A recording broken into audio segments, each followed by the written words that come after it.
Hi, so I'm Lynne Franks. I'm here in the Secret Garden, the hub at number 3, with the incredible Claire Hodgson, as part of my interviews with extraordinary women who I admire, love, and really want to know more about.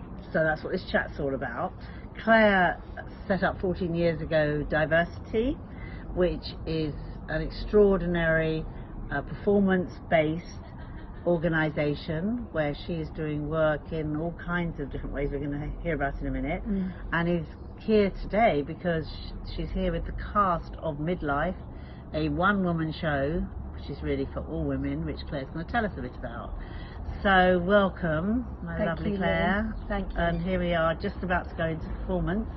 Yeah. For a show I'm so honoured to have here, having seen it at the Bristol Old Vic, and it's going to the Barbican, and it's going to be touring the country. To have it here at the Sea Cafe at the Hub is amazing. So thank you, and thanks to all the cast who have been rehearsing here all day. And I am joining the cast. You may not see me again. I'm going on to I'm running away and joining the circus. So tell me about Diversity, because that was something very different for you when you started it. Did you come from a background of performance? Yeah, and I've always worked in theatre in some way, but mainly I taught theatre for quite a long time. And then I suppose around 2005 I felt that I wanted to set up my own company and work for myself.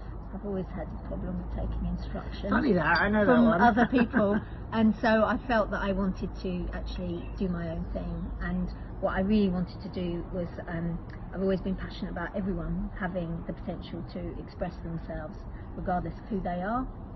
And particularly I want the performing arts always to be fully representative of all that we are, you know, across different identities, and to hear stories that we don't always get to hear.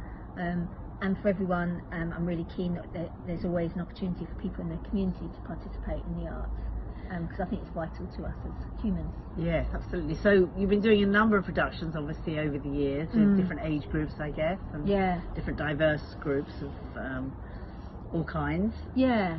And then that brought you to, tell me how that journey then took you to creating Midlife. Yeah, I mean, I suppose what we're known for is the fact that we always profile disabled performers often alongside non-disabled performers, and we've got a circus company called Extraordinary Bodies, and a really vital youth company of young people.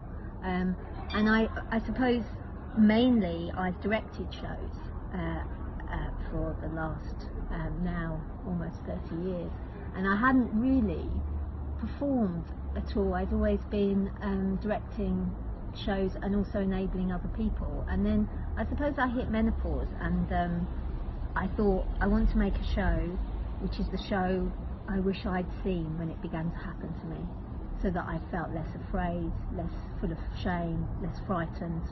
And so I tried to make that show that was for me at probably 42, 43. And I thought that's quite early actually. Yeah, I mean, I think it happens to people at different ages, and I think particularly, I think I can say I'm menopausal now at 48, and I think what has happened in my generation is that a lot of us have had our babies quite late, and so we've had our babies, and then immediately we've gone into menopause. Oh, so it's a sort of, I think it's something that we're not looking out for because we've got small kids. Yeah. Whereas my mum had her menopause as we were all leaving home. Yeah. But we're all having our menopause at the primary school gates, that's really interesting. I hadn't thought about that. Yeah. And I think that's the sort of thing in my generation. And I felt that if I was going to make this show, I should be brave enough to be in it and be truthful about my story. And obviously, I'm really committed to having lots of different stories, so that you don't have one story about menopause. So when did you first launch Midlife? How long has it been on the road? Well, we did our first performances in July at Bristol Old Vic as part of the festival, which is a sort of experimental festival to try ideas out. And that's where I saw it. You saw the show, and really we're in research and development. And we've been in research and development. We've probably worked together since January. We're now in September, and we shared our stories with each other first of all, and then we began to shape it into a show, and then we did the first tryout. And the tryout Bristol Vic was really successful because they booked it for February and March, and Barbican have booked it as well. So it was a great thing, really, and Yeah. very, because often you make shows over a longer period of time, but it seems that it's got quite an energy behind it. Certainly part of the zeitgeist. I mean, there's so much talk about menopause, and it's not to say that the production is medical production. It's stories, as you say. But I love the fact that there is music. You've intertwined it with music, and dance, and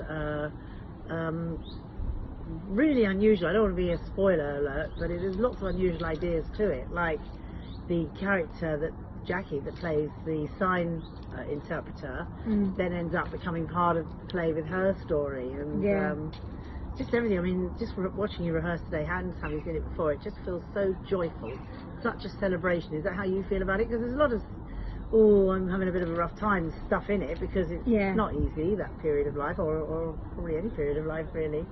Yeah, I think it is a celebration, and no, that's how I feel about it. I feel quite liberated by it, because I think what I like about being menopausal is that it returns you to a more sort of teenage version of yourself. I feel that I've got back sort of my enthusiasm for different hobbies, and I feel really keen to dance more, and it's, although there is challenges with it, and that's the side we're probably more aware of. I think what we're less aware of is that it's a spiritual transformation. Absolutely. And a time where you'll return to your initial enthusiasms, and of course my 16-year-old self would be pleased that I was back on stage doing things and dancing, you know, and I feel really, in a way, that menopause has returned me a bit to that girl. Well, it's a passage. It's a rite of passage, and as somebody who had her menopause 20 years ago almost, there is good news, that there is life after the menopause, and there is so much discussion about it at the moment. It's as if we've suddenly been allowed to talk about it, and there are a lot of women who are high profile, who've got to their 40s and early 50s, suddenly journalists and actresses who wanted to share and talk about it.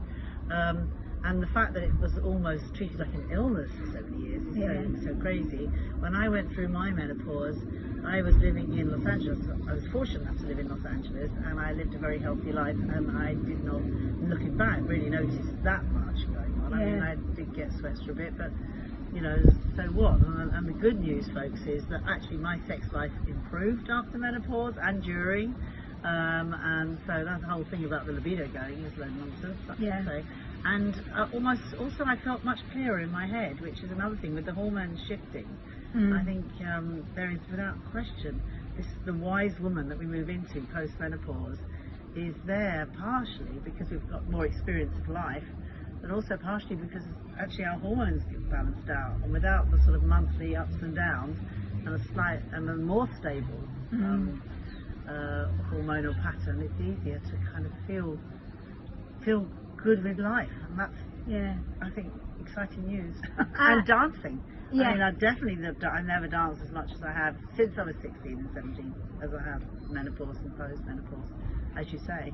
Yeah, I think it's well, dance is always a liberation, isn't it, of the soul, and I think, you know, I read something that said that, you know, basically during menopause we're being rewired from having a wiring to care for a very small group of people to feeling that we actually are interested in the whole tribe, and that we want to change things and look after the whole tribe. And I don't think it's a coincidence that a lot of social change is driven by women who are postmenopausal. That's very, very interesting. I mean, that's what the Dalai Lama says, women of the West, wise women of the West will be the ones that will change the world. And I think that's sort of getting to a certain age and then caring about the whole tribe, as opposed to just being focused on your own immediate family, is a very, very interesting way to put it. Certainly, I teach or come in contact with many, many women who are sort of 45, 50 plus, who are looking for their life purpose and are ready now to be creatively fulfilled, but also to give back in whatever way they can.